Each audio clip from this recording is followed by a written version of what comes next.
Lord, come everyone, come now and worship the Father and Son, Holy Spirit, Father and Son.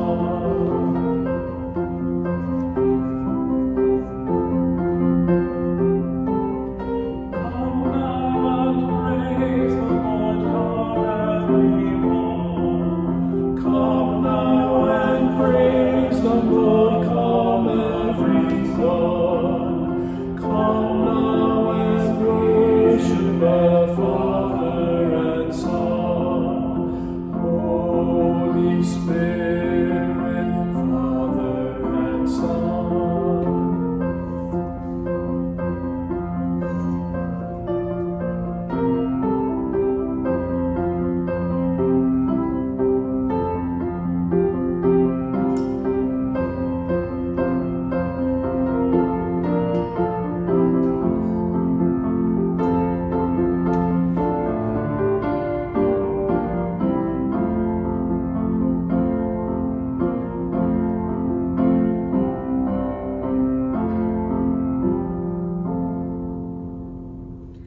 Good morning, friends.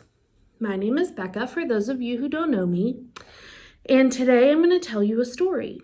So first, I'm going to tell you about my friend John. And while I am telling you about my friend John, I'm going to build a different friend right here for you to see. And they are friends. And then we're going to talk about this felt picture behind me. So, first, let me tell you about my friend John. So he was quite the character. He was loud, and he stood outside, and he was yelling in the woods by the river, and it drew a lot of attention.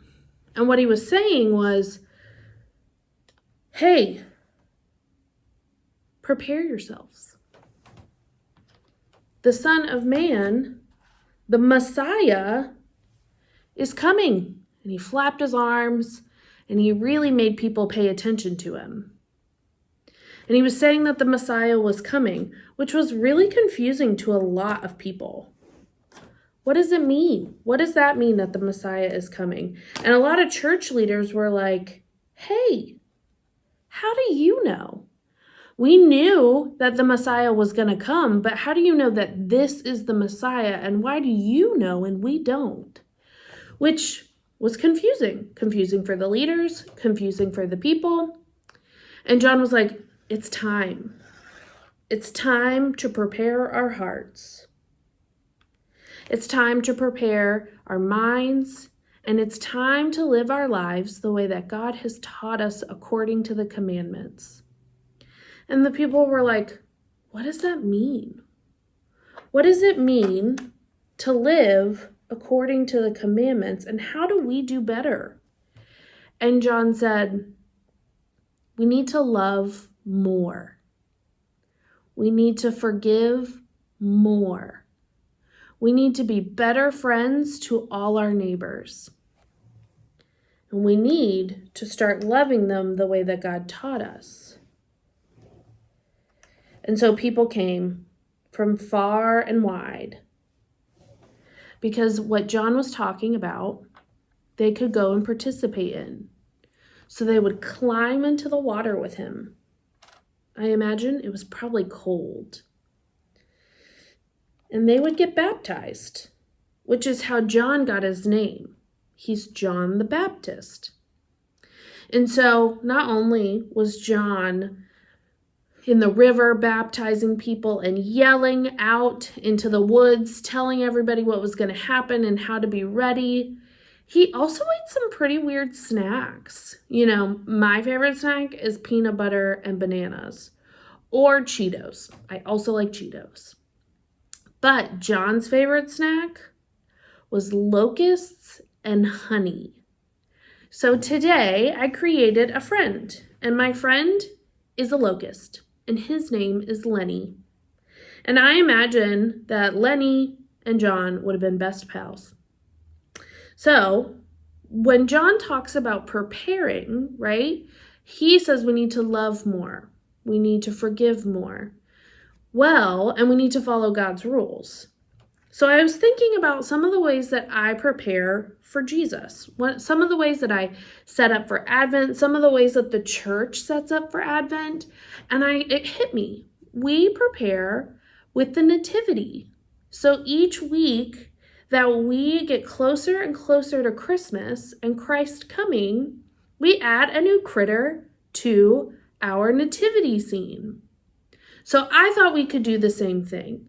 Each week we'll gather here and we will add critters to our felt nativity.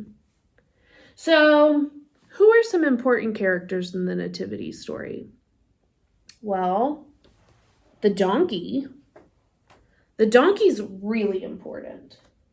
He has to be in there because who else is going to journey with Mary and Joseph all the way to Bethlehem? And I was thinking they were probably in Jerusalem. They probably weren't alone. It probably wasn't just the three of them. I'm sure there was a sheep. And I'm sure when it got dark, there were lots of stars in the sky.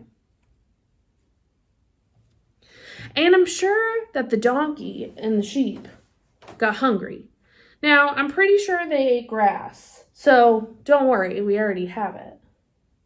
But when our donkey travels all the way up to Bethlehem with Mary and Joseph, they will need somewhere to sleep. And do you know what they put on the ground of barns to keep animals warm? Hay.